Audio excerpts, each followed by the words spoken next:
Welcome শিক্ষা সংস্থান। আজকের আলোচনার বিষয় WBSSC SLST যে 9-10 নবম ও দশম শ্রেণীর যে ইন্টারভিউ হওয়ার কথা তথা ডকুমেন্টস ভেরিফিকেশন, প্রথমে ইতিহাস, তারপরে ভূগোল, তারপরে অঙ্ক, তারপরে বাংলা দিয়েছে 13 তারিখ থেকে শুরু, যা চলবে মোটামুটি অ্যাপ্রক্সিমেটলি 20 তারিখ পর্যন্ত। এবারে তারপরে অন্যান্য সাবজেক্ট শোনা যাচ্ছে যে ইংরেজি, তারপরে বিজ্ঞান, ভৌত বিজ্ঞান, তারপর জীবন বিজ্ঞান, এইরকম ডকুমেন্টস ভেরিফিকেশন গুলো চলবে। এইবারে এইখানে অধিকাংশ শিক্ষার্থীর প্রশ্ন যে স্যার 11-12 তো প্যানেল চলছে কাউন্সিলিং, কিন্তু 9-10 ডকুমেন্টস ভেরিফিকেশন হয়ে গেলেও ইন্টারভিউ হচ্ছে না কেন? তবে একটা কথা বলি, ইন্টারভিউ কিন্তু পরিষ্কার, এই প্রশ্নের উত্তরে আমরা আজকে এসেছি।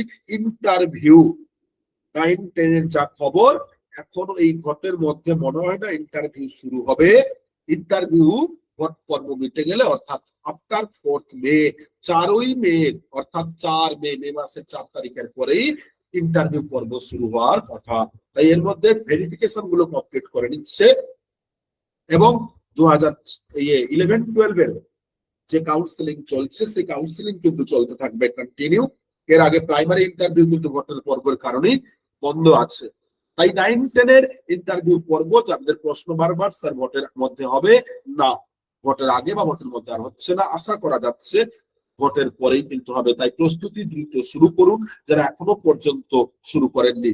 এবং গ্রুপ সি এবং ডির অনেক প্রশ্ন যে স্যার রেজাল্ট তো বেরিয়ে গেছে, ফাইনাল আনসার কি, এবার রেজাল্ট কবে বেরোবে? আমরা এর আগেও জানিয়েছি যে রেজাল্ট মোটামুটি মে মাসের আগে নয় মনে হয়, মে মাসের 4 তারিখের পরেই অর্থাৎ রেজাল্ট এবং ডকুমেন্টস ভেরিফিকেশনের জন্য লিস্ট এবং তারপরে ইন্টারভিউ পর্ব হতে আগস্ট সেপ্টেম্বর হতে পারে।